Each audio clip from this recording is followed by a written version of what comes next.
Bienvenue sur Africa 24 dans cette nouvelle édition de l'Africa Tonight. Voici les titres. Les Camerounais attendus aux urnes le 9 février pour élire leur nouveau député. La nouvelle Chambre aura la lourde mission de conduire notamment la mise en œuvre de la loi sur la décentralisation. La levée de l'immunité parlementaire en Côte d'Ivoire, fustigée par l'opposition, une mesure parlementaire qui vise Guillaume Soro, mais également 5 autres députés issus de sa mouvance, poursuivis notamment pour tentative d'atteinte à l'autorité de l'État et en détention depuis le 23 décembre. Khalil Ibrahim Konaté, membre du conseil politique du RHDP, coordinateur régional du RHDP et président du conseil régional du handball, sera avec nous ce soir pour en parler. Pour l'exercice budgétaire au titre de l'année 2020, le Sénégal annonce un budget programme au moment qualifié de crucial dans les finances publiques. Analyse à suivre dans ce journal. Isabel Dos Santos est formellement accusée de fraude, de détournement de fonds et de blanchiment d'argent, a indiqué ce 22 janvier le procureur général d'Angola. La justice angolaise décide donc officiellement de poursuivre la fille de l'ancien président José Eduardo Dos Santos dans le cadre d'une enquête lancée en 2018 sur sa gestion lorsqu'elle était à la tête de la Sonangol, la compagnie pétrolière nationale. La justice s'intéresse au transfert suspect de 38 millions de dollars. Isabel Dos Santos a été à la tête du groupe pétrolier durant 18 mois à partir de juin 2016. Elle a aussi dirigé plusieurs autres sociétés publiques angolaises dans les secteurs des mines et de la téléphonie. Un gros plan sur le projet portant sur la décentralisation du Cameroun. Une loi a été promulguée fin décembre. Elle consacre entre autres l'une des résolutions phares du grand dialogue national, à savoir le statut spécial aux régions anglophones du Nord-Ouest et du Sud-Ouest, et apporte également d'importants changements au niveau de l'administration des grandes villes. Voyez ce sujet préparé par Corinne Kamsefem. Le 24 décembre 2019, le président camerounais Paul Biya a promulgué une nouvelle loi qui, de manière générale, accélère le processus de décentralisation avec un statut spécial accordé aux 2 régions anglophones. Elle consacre aussi le transfert de 15% des recettes de l'État aux collectivités territoriales décentralisées, la création de conseils régionaux, la suppression du poste de délégué du gouvernement et une règle d'autochtonie à prendre en compte pour l'élection des maires des grandes villes. Promulguée à quelques semaines de la tenue des élections municipales et législatives du 9 février 2020, cette loi implique de nouveaux enjeux de part et d'autre. Avant, vous aviez 14 communautés urbaines et les délégués du gouvernement étaient nommés par décret présidentiel. Maintenant, ils seront élus par l'ensemble des conseillers municipaux. Ces villes-là, notamment les villes à communauté urbaine, telles que Konsamba, Edea, Douala, Yaoundé, etc., la bataille sera beaucoup plus importante parce qu'au-delà des mairies prises individuellement, il s'agit de conquérir, ou bien pour les partis d'opposition de conquérir, et pour le parti au pouvoir de conserver ces super mairies des villes-là. Et c'est des gros enjeux financiers. Quand on prenait Yaoundé, le budget tourne autour d'une 40aine de milliards et parfois dépasser la 60aine. Malgré quelques pesanteurs, notamment la capacité dont dispose le chef de l'État et les préfets de dissoudre respectivement les conseils régionaux et municipaux, cette loi présente de l'avis des acteurs politiques une grande avancée qui devait susciter un réel engouement autour du double scrutin prochain. De l'engouement, non seulement, et on a pu l'observer, pour être candidat ou élu, mais également auprès des électeurs. Parce qu'il y a quand même des avancées, on ne peut pas le nier. Théoriquement, il y a des avancées. On parle quand même maintenant de la suppression du contrôle d'opportunité de l'administration pour aller vers le contrôle de régularité tout simplement.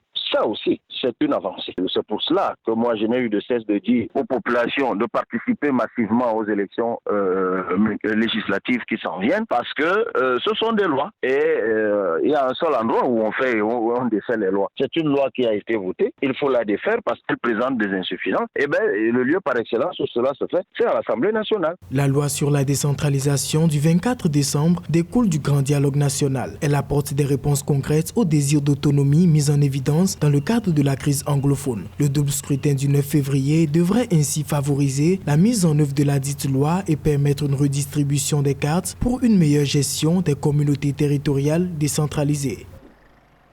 L'opposition ivoirienne dénonce une procédure illégale. Il s'agit de la levée de l'immunité de Guillaume Soro, l'ex-président de l'Assemblée nationale ivoirienne, et de 5 autres députés accusés d'atteinte à l'autorité de l'État. 3 groupes parlementaires, PDCI, Vox Populi et Rassemblement, exigent la suspension des poursuites contre leurs collègues. Amenedji. Sur requête du groupe parlementaire du Rassemblement des Oufouettistes pour la démocratie et la paix RHDP, coalition au pouvoir, le bureau de l'Assemblée nationale de Côte d'Ivoire a levé l'immunité parlementaire de Guillaume Soro et de 5 autres députés ivoiriens en détention depuis le 23 décembre et accusés d'atteinte à l'autorité de l'État. Une procédure qui ouvre ainsi la voie à un jugement de ces élus. À la lecture du règlement de l'Assemblée nationale de l'article 45 à l'article 49 en rapport avec les immunités, la seule voie de saisine prévue par le règlement pour la levée de l'immunité est du ressort du parquet, du procureur de la République. Exigeant la suspension immédiate de leur détention et la suspension des poursuites à l'encontre de Guillaume Soro, Madame Yasmina Ouigné, porte-parole de l'opposition, composée des groupes Parti démocratique de Côte d'Ivoire, Vox Populi et Rassemblement, estime qu'aucun groupe parlementaire ne peut demander la levée de l'immunité d'un autre qualifiant d'illégitime l'actuel bureau de l'Assemblée nationale ivoirienne. Le groupe parlementaire HDP estime que si cet alinéa donne la possibilité à tout autre demandeur, outre le procureur, de demander la suspension des poursuites, il doit être aussi reconnu que ce demandeur peut également demander la levée de l'immunité parlementaire de n'importe quel député. Ce qu'ils ont fait, donc parallèle des formes, ils estiment. Pour rappel, la justice ivoirienne a lancé contre Guillaume Soro, ex-premier ministre et ancien président de l'Assemblée nationale, un mandat d'arrêt international pour atteinte à l'autorité de l'État, recel, détournement des deniers publics et blanchiment de capitaux depuis son retour avorté en Côte d'Ivoire à quelques mois du scrutin présidentiel d'octobre 2020. Et pour en parler avec nous ce soir, Monsieur Khalil Ibrahim Konaté, membre du conseil politique du RHDP, coordinateur régional du RHDP et président du conseil régional du handball. Merci, bonsoir, merci d'avoir accepté notre invitation. Bonsoir, madame. Alors, en Côte d'Ivoire, la levée, donc, comme on l'a vu dans le sujet, la levée de l'immunité parlementaire de Guillaume Soro et de 5 autres députés a provoqué une grande colère au sein de l'opposition. 3 groupes parlementaires de l'opposition, du PDCI, le Vox Populi et Rassemblement considèrent que cette décision est illégale et demandent donc la suspension des poursuites contre leurs collègues. Comment vous positionnez par rapport à cette question ?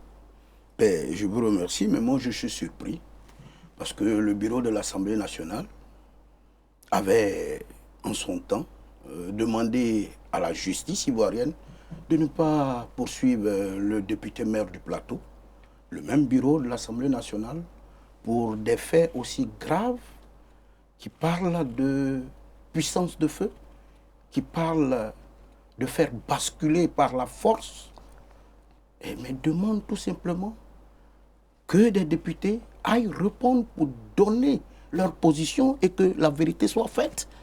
Ça me surprend moi aussi. Mais est-ce que ça ne devait pas être la justice qui devait lancer cette procédure ? Mais je vous informe que le groupe parlementaire PDCI avait demandé que l'immunité parlementaire du député maire du Plateau ne soit pas levée en son temps alors qu'il lui était reproché des faits de détournement des deniers publics.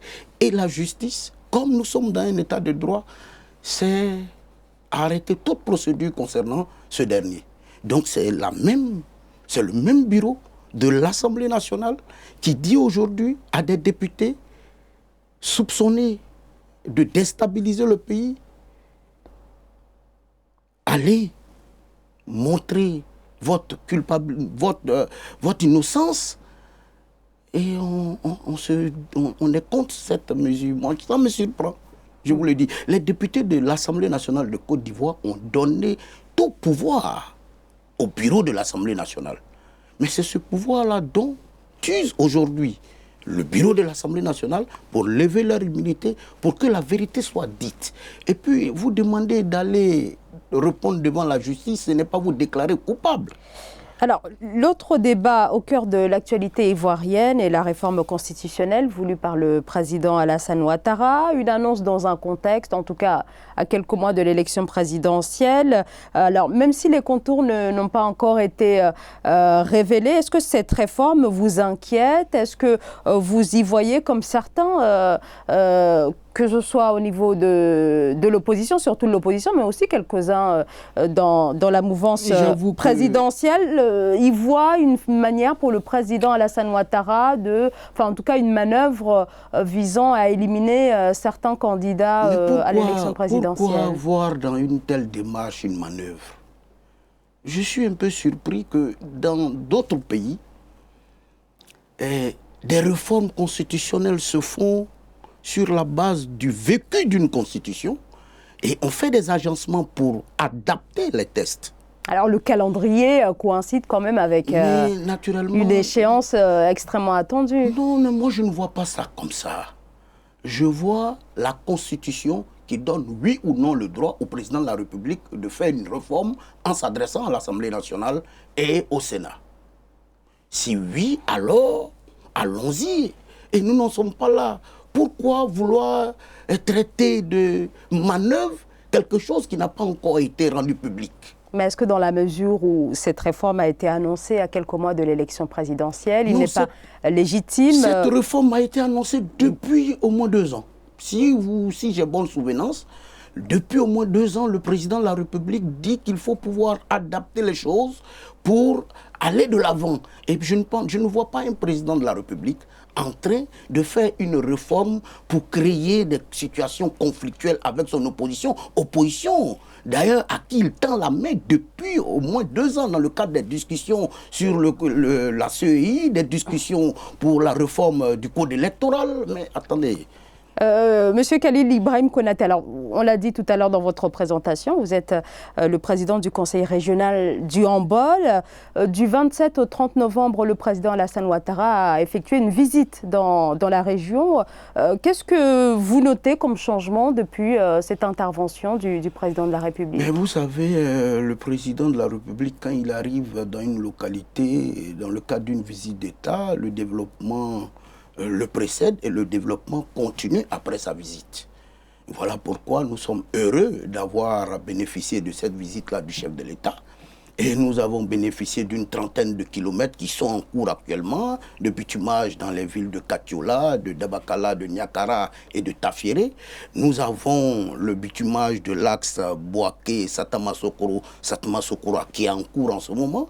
Nous avons samedi, demain ou après-demain, nous allons pour inaugurer un forage pour une localité de près de 6 000 habitants qui n'avaient pas encore accès à l'eau potable. Et c'est sous la gouvernance du président Alassane Ouattara que nous allons inaugurer ce château d'eau-là dans la localité de Kafoudou, Darala. Voilà autant de choses dont nous avons bénéficié. Et ensuite, au niveau donc du secteur de la santé, nous avons bénéficié de l'hôpital général, le centre de santé urbain de Boniéré qui est passé au statut d'hôpital général de Boniéré. Le plateau technique des hôpitaux de Niakara et de Taféré sont en train d'être renforcés en ce moment même. Voilà autant de choses que nous avons. Et pendant la simple période de la visite, nous avons vu l'électrification de 37 nouvelles localités. Monsieur Khalil Ibrahim Konaté, merci d'avoir été notre invité ce soir. Je rappelle que vous êtes membre du conseil politique du RHDP, coordinateur régional du RHDP et président du conseil régional du handball. Merci à vous. Merci madame. Au Sénégal, le gouvernement se félicite de ce qu'il qualifie de bonne santé économique et financière au terme de l'année 2019, une stabilité qui devrait se poursuivre grâce notamment, avancent les autorités à la mise en place dans le cadre de l'exercice budgétaire 2020 d'un budget programme, un dispositif présenté comme capital dans la gestion des finances publiques. Amenedji. Le Sénégal s'apprête à vivre un moment crucial, celui d'un changement de paradigme dans la gestion des finances publiques. Ces dernières se déclinent à travers deux réformes majeures, à savoir la budgétisation par programme et la déconcentration de l'ordonnancement. Ces dispositions permettront de transformer les modalités de gestion des deniers publics en faisant de la performance la cible de l'action de l'État. C'est au niveau des instances régionales qu'on a défini une nouvelle méthode de gestion budgétaire. Cette nouvelle disposition permet désormais à chaque ministre de gérer son budget. C'est une forme d'autonomisation qui permettra donc au suivi budgétaire de chaque ministère. Le budget arrêté pour l'année 2020 est de 4 223 milliards de francs CFA. Les ressources sont désormais affectées à des services et des projets. Les crédits de chaque ministère sont quant à eux affectés dans des programmes représentatifs d'une politique publique. Beaucoup plus le ministère du budget qui fera le travail en amont. C'est vrai qu'avec un rapport avec le ministère des Finances, le budget, avant d'être voté, est étudié.